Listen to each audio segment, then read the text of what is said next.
The question posed today is, why should we gather spiritual knowledge?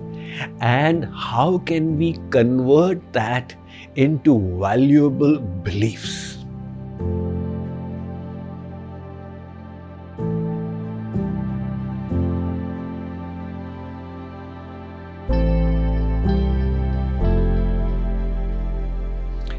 Beliefs impact us in far more ways than we realize. Dr. David Phillips and his associates from UC San Diego, they did a study where they gathered data of more than 2 million people, and they discovered for ladies the mortality rate dips in the 1 week just prior to their birthday and then rises in the week after that, which means of the 52 weeks of the year, ladies are least likely to die in the week prior to their birthday. These researchers also discovered that for gents, the phenomenon is the reverse. Their mortality rate rises in the week before their birthday, but dips in the week subsequent to it. They found this inexplicable until they realized what was happening. Ladies truly value relationships. They believe them to be important and look upon birthdays as opportunities to renew old relationships and nourish them. That is why no matter how sick they may be, by virtue of their willpower, they hold on until the birthday arrives. Which means it's natural that the mortality dips and then rises after it. But in the case of gents, the value system is based on the belief that accomplishments are the most important thing in life. And hence, gents dread the birthday as an evaluation point to see where they have reached in life. That is why there's a tendency to pass away just before the milestone arrives, and hence the mortality rate dips after the birthday. But these researchers also discovered that for celebrity ladies, this is not the case, because they are getting so much of relationship affection throughout the year. They don't need to look on the birthday as an opportunity for it. And in the case of celebrity gents also, the phenomenon was not visible because they have enough accomplishments in their pockets not to dread the evaluation point of the birthday. These researchers further discovered that this dip in mortality rate happens for Jews in the week before the Passover, and for Chinese in the week before the Chinese New Year.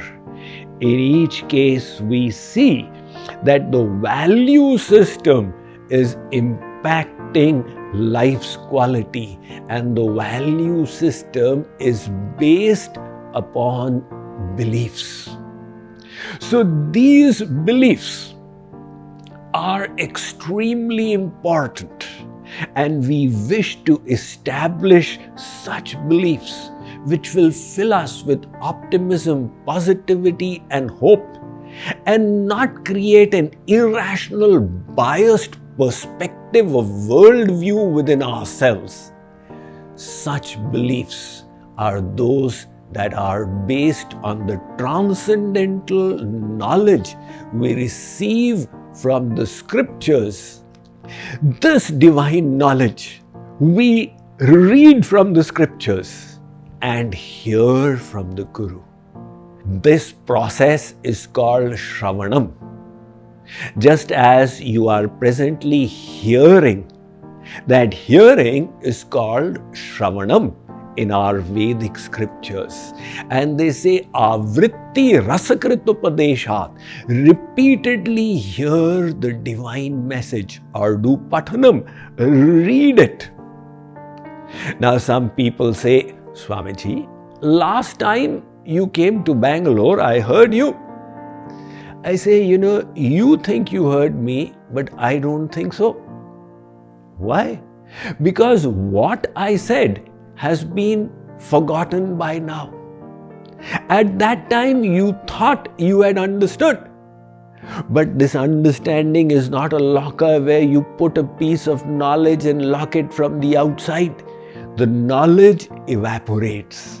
And hence the need to repeatedly hear, which is the process of Shravanam. After that comes the second step, which is Mananam. What you have heard, you contemplate over it. Then the knowledge will remain in your conscious awareness and become useful to you. We all know that anger is a bad thing. But when the situation arises, we fall prey to this defect. And the reason is, the knowledge departs from our intellect at that time.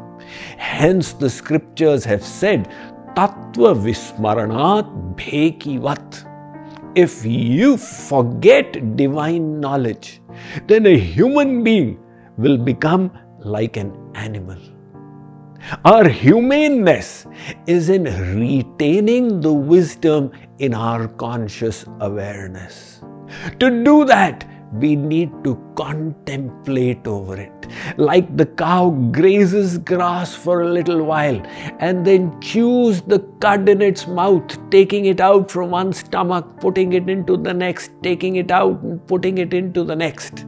Likewise, hear the wisdom for a little while and then ruminate over it. That process is called Mananam, contemplation.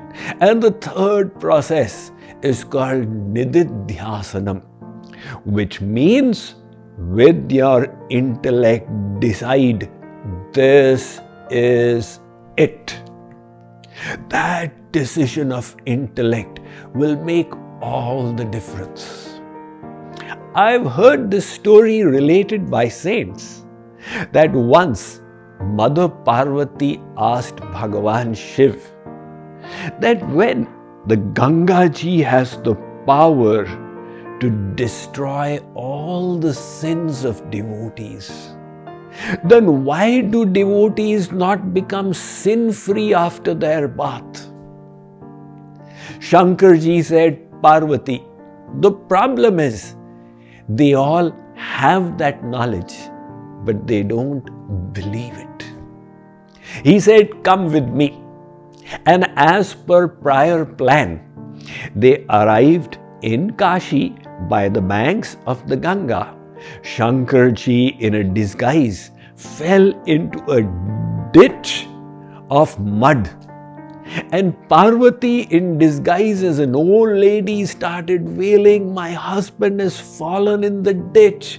He has been cursed. If he is not retrieved from here by tonight, he will die. Now passers-by would respond and come, and then the disguised Parvati would say, but there is a caveat here.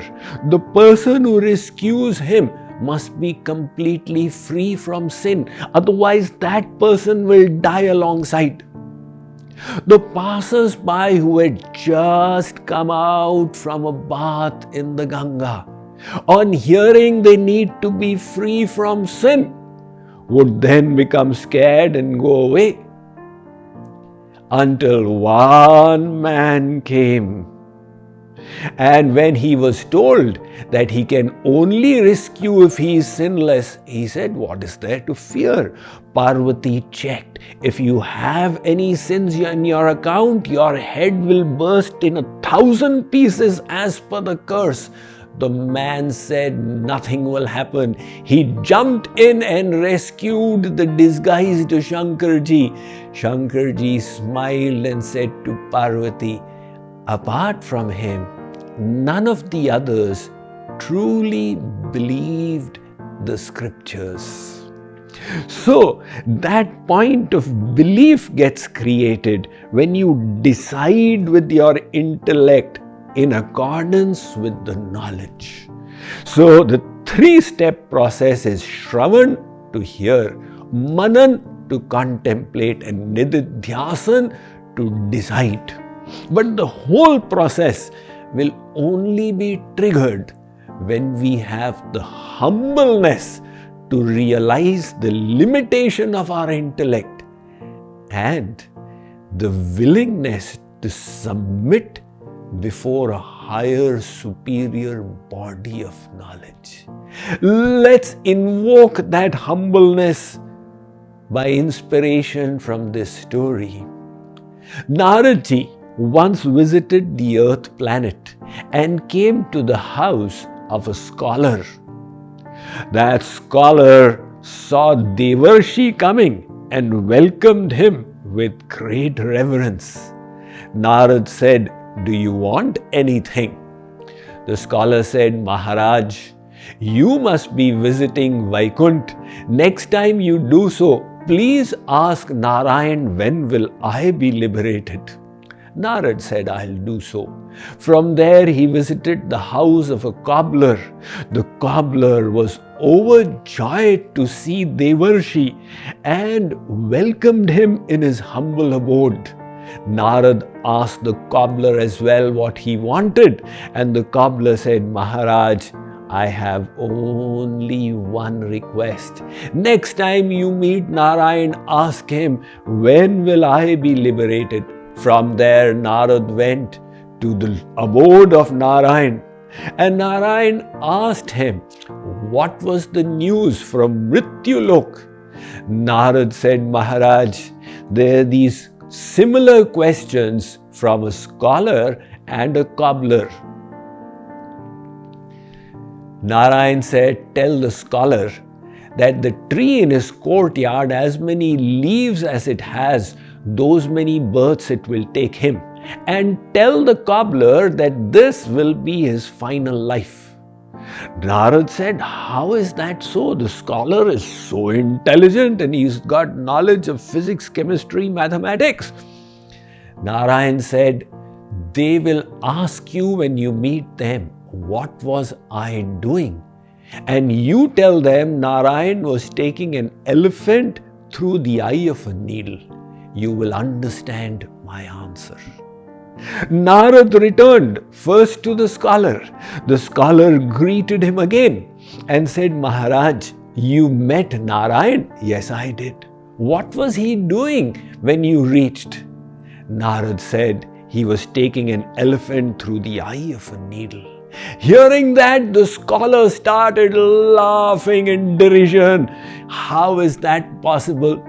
Even to take a thread, you need to put on glasses, otherwise it doesn't go through the eye." Nevertheless, what did Narayan say about my liberation? Narad said, "It will take as many lifetimes for you as there are leaves on this tree." Narad from there went to the cobbler. The cobbler again greeted him with great devotion and asked, "Maharaj, what was Narayan doing when you met him?" Narad said, "He was stringing an elephant through the eye of a needle." The cobbler heard and he lifted his arms and started dancing, "Narayana, Narayana, Narayana." Narad said, "You believed it?" The cobbler said, "Maharaj, my God is so powerful and glorious. From a little seed he can manifest a huge banyan tree. What can he not do?" Narad understood and he said, "Narayan has said, O cobbler, that this is going to be your last life because you have the wealth of faith. Whereas the scholar was limited by his little intellect and learning and unwilling to accept any authority beyond it, that lack of faith was crippling him. So when we are humble, we submit to the authority of the scriptural knowledge and the teacher of that knowledge, the Guru. Then through the 3-step process of Shravan, Manan and Nididhyasana, we develop good beliefs. This I have explained in my latest book, Questions You Always Wanted to Ask.